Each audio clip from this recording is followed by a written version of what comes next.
Assalamualaikum warahmatullahi wabarakatuh. Bismillah, alhamdulillah, Allahumma salli ala rasulillah wa ba'du. Bapak dan Ibu segenap jamaah salat subuh Masjid Al-Hijrah yang dirahmati Allah. Alhamdulillah, kita hari ini sudah memasuki hari keempat di bulan Ramadan. Kita selalu berharap kepada Allah, mudah-mudahan kita selalu diberi kesehatan, keberkahan, rezeki yang halal dan berkah, dicukupkan semua kebutuhan kita oleh Allah, dan mudah-mudahan kita punya garis keturunan orang-orang yang mulia, yang kelak ketika kita wafat menghadap Allah Subhanahu wa Ta'ala, mereka bisa mendoakan kita sebagai bekal di dunia dan juga bekal di akhirat. Semoga Allah mengabulkan harapan dan doa kita semua. Bapak dan Ibu, salah satu yang menjadi anjuran Rasulullah kepada kita di antaranya salam. Kemarin sebagian tahap kedua sudah kita bahas. Kita akan menyoroti sekarang persoalan-persoalan yang terkait dengan hubungan kemanusiaan dalam mengucapkan salam. Dan ini tentu saja sudah atau telah menjadi polemik di kalangan para tokoh intelektual muslim. Karena ini fatwa ini sesungguhnya lahir dari Jawa Timur yang dikeluarkan oleh Majelis Ulama Indonesia Jawa Timur. Ada awalnya karena sering ucapan selamat lintas agama itu disampaikan oleh para pejabat tinggi negara kita. Salah satunya atau diantaranya atau barangkali bukan diantaranya ya, sering diucapkan dari lima agama itu. Pertama Islam, Assalamualaikum. Kemudian Kristen itu saya kutip dulu, salam sejahtera bagi kita semua. Kemudian Konghucu, salam kebajikan. Salam itu Katolik ya, salam Katolik. Jadi kalau Kristen itu salam sejahtera bagi kita semua. Konghucu itu salam kebajikan. Dan Hindu Om Swastiastu. Itu kan. Kemudian Buddha Namo Buddhaya. Redaksi ini pada prinsipnya untuk membangun toleransi umat beragama itu awalnya. Hasil penelusuran para intelektual muslim itu setelah dipelajari redaksi itu, tiga agama tidak ada masalah karena ucapan salamnya itu tidak terkait dengan nama Tuhan. Tapi ada dua agama yang membawa nama Tuhan, yaitu Buddha dan Hindu. Om Swastiastu itu sebutan yang akar katanya dari AUM. Setelah ditelusuri, Aum ini yang kemudian menjadi lidah bahasa kita, Om Swastiastu, itu ternyata hanya mengandung makna Brahma. Lalu U-nya itu Wisnu, dan M-nya itu adalah Dewa Siwa. Jadi tiga dewa yang kemudian disebut Trimurti. Jadi tiga dewa itu. Sementara Swastiastu itu artinya baik, sejahtera, damai gitu. Kesimpulannya ketika kita kita mengucapkan Om Swastiastu adalah meyakini wahai Tuhan tiga dewa itu berikan kesejahteraan dan keselamatan. Itu hasil penelitian. Nah, ini yang kemudian dikritisi oleh tokoh intelektual Muslim yang kemudian melahirkan sebuah fatwa di Jawa Timur, justru fatwa MUI di Jawa Timur, yang menyatakan ucapan itu syubhat, boleh jadi kemudian bisa mengikis keyakinan umat Islam. Ini khawatir. Lalu termasuk juga dalam agama Buddha, Namo Buddhaya, dalam keyakinan umat Buddha, tentu saja Buddha itu sebagai salah satu dewa yang dituhankan kira-kira. Saya pernah membaca salah satu literatur bahwa di kalangan kaum teologis bahwa Buddha itu masuk kategori salah satu nabi. Ada yang berpendapat demikian. Termasuk kalau tidak salah Buya Hamka menganggap Buddha itu nabi begitu. Karena nabi itu cukup banyak, 124.000 nabi yang dikisahkan di dalam Al-Quran itu hanya 25. Wa minhum man qasasna 'alaika wa minhum man lam naqsushu wa minhum man lam naqsus 'alaika. Ada yang kami kisahkan di dalam Al-Quran, ada pula sebagian yang tidak kami kisahkan. Ada yang kami kisahkan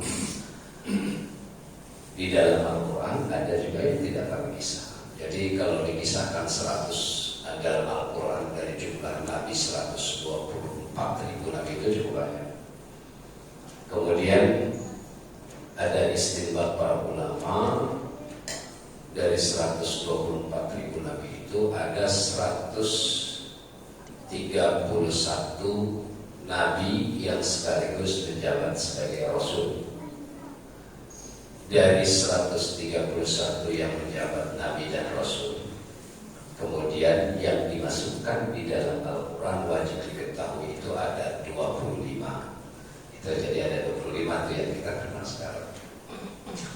Nah, oleh karena itu salah satu menurut para ahli agama bahwa Buddha termasuk salah satunya di antara sekian Nabi yang ditunjuk oleh Allah. Kalau Nabi itu kan orang yang mendapatkan wahyu tapi tidak punya kewajiban untuk menyampaikan dakwah kepada umatnya.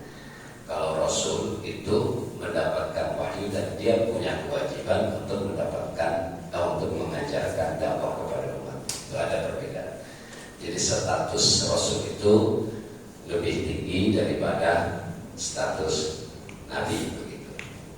Kalau Rasul sudah pasti Nabi, tapi Nabi belum tentu seorang Rasul begitu. Nah, ini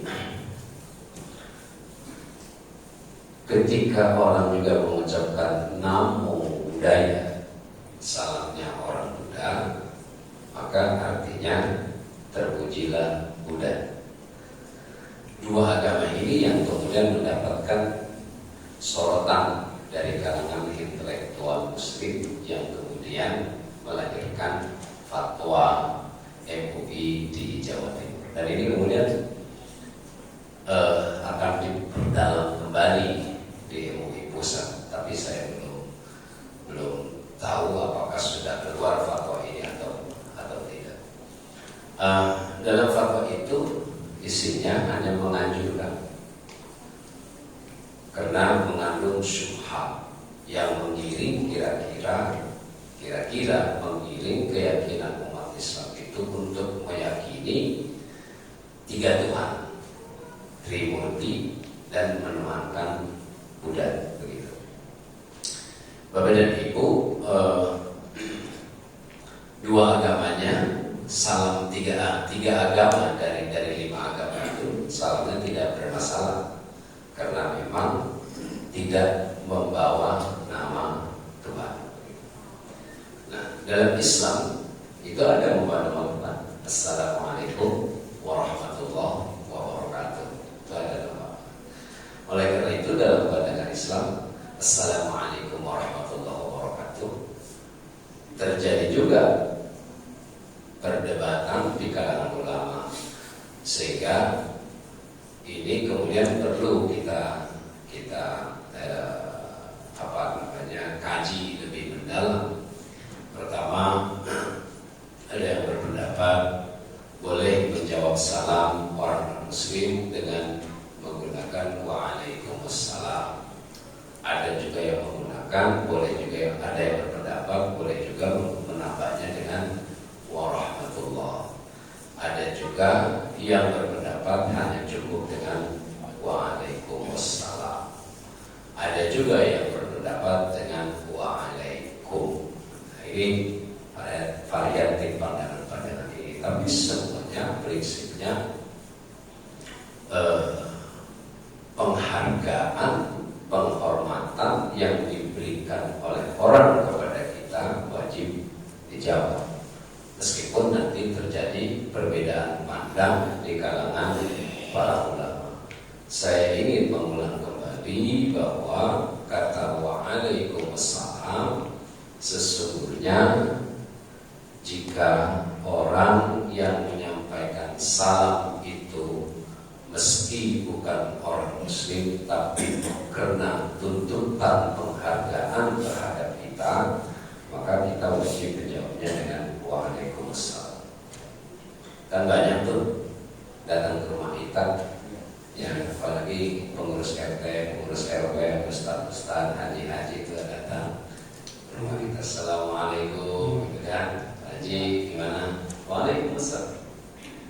Jawab saja, karena memang ada latar belakang yang diungkapkan di dalam asbabul wurud itu. Kalau mereka mengucapkan assalamualaikum, maka kita jawab waalaikum saja. Artinya kalau assalamualaikum kan dimirip-miripin, mampus lu gitu kan, maka kita jawab waalaikum. Kira-kira assam itu racun, ya racun, kalian kamu racun. Kalau di translate ke dalam bahasa Indonesia dengan bahasa masyarakatnya, mampus kalian gitu. Cukup waalaikum. Tapi Nabi memang melarang untuk menambah waalaikumsalam, mampus juga kamu gitu kan. Itu tidak boleh juga, karena tetap semuanya makhluk Allah yang harus dihargai. Bagaimana Allah memerintahkan atau Nabi pernah memberikan contoh kepada kita ketika ada orang Yahudi lewat di hadapan Nabi, jenazahnya sedang diusut. Ketika Nabi itu sedang duduk, lalu lewat jenazah orang Yahudi, Nabi langsung bangkit, yang kemudian diprotes oleh Umar. Kenapa Anda bangun? Itu kan jenazahnya orang Yahudi. Kata Umar, kata Nabi, aku menghargai dia sebagai makhluk Allah SWT. Fa'il biasakan. Kemudian Ibu, untuk kita terkait dengan pembahasan kita pagi ini, salam lintas agama, buat kita berhati-hati maksud saya. Tapi saya setuju dengan pandangan Gus Dur. Cukup bagi kita yang netral, yaitu mengucapkan assalamualaikum warahmatullahi wabarakatuh, selamat pagi, selamat siang, selamat malam. Itu lebih bebas dan lebih netral dibandingkan dengan menggunakan agama yang dua itu, agama itu yang khususnya. Tetapi bukan berarti orang Islam kok tidak toleran. Toleran itu tidak harus dalam konteks salah. Dalam konteks berperilaku yang baik, orang Islam harus toleran. Artinya yang kira-kira tidak terkait dengan persoalan keyakinan, kita boleh. Mereka hidup dan berdampingan dengan kita dan mereka mengucapkan salam sesuai dengan agama mereka, itu juga sudah toleran kita, dan kita tidak pernah melarang itu kan. Itu sudah toleran. Dan setiap agama pasti akan fanatis terhadap agama, dan itu harus. Kalau dia menyatakan agama saya benar, itu memang harus begitu, dan kita tidak boleh juga kemudian mengatakan atau menolak pernyataan itu. Karena setiap orang yang beragama pasti dia akan meyakini kebenaran agama yang diyakininya.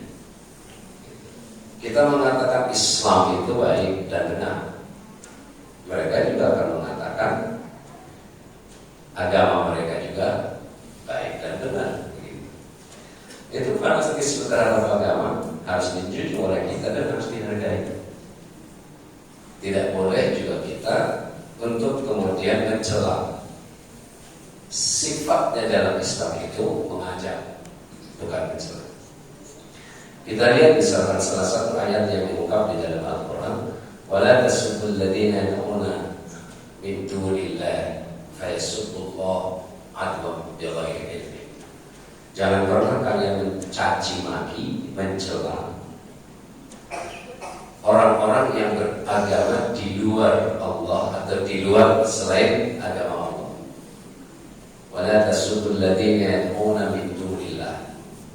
Jangan pernah kamu mencaci maki, mencela orang-orang yang beragama menyembah selain Allah. Karena nanti apa? Fayasubullaha adwam bighairi ilmin. Karena nanti mereka akan mencela agama kamu tanpa ada alasan, tanpa pengetahuan. Kalau kita mencela agama mereka, pasti juga akan mencela agama kita. Kalau kita ingin dihargai agama kita, maka kita tidak boleh juga mencela keyakinan mereka. Tugas kita adalah meluruskan, bukan mencela. Seperti itu. Itu gambaran yang diungkapkan dalam penafsiran yang disampaikan oleh para mufassir kepada kita. Bapak dan Ibu, ini hari Minggu, waktunya kita tidak bekerja kecuali ada orang-orang tertentu yang bekerja, dan itu sangat rajin. Saya ingin berikan beberapa menit untuk dialog barangkali ada yang mau kita tanyakan. Kalau ada, kalau nggak ada nggak usah. Ada yang mau ditanyakan? Tidak ada. Tidak ada apa-apa. Biasa kan bulan Ramadan kalau ini ngantuk ya. Buat semangat kita bersolawat pagi. Kita baca solawat. Bismillahirrahmanirrahim. Allahumma salli ala sayyidina Muhammadin Tibbil qulubi wa dawaiha wa afiyatil abdani wa shifaiha wa nuril absari wa ضيائها وعلى آله وصحبه وسلم.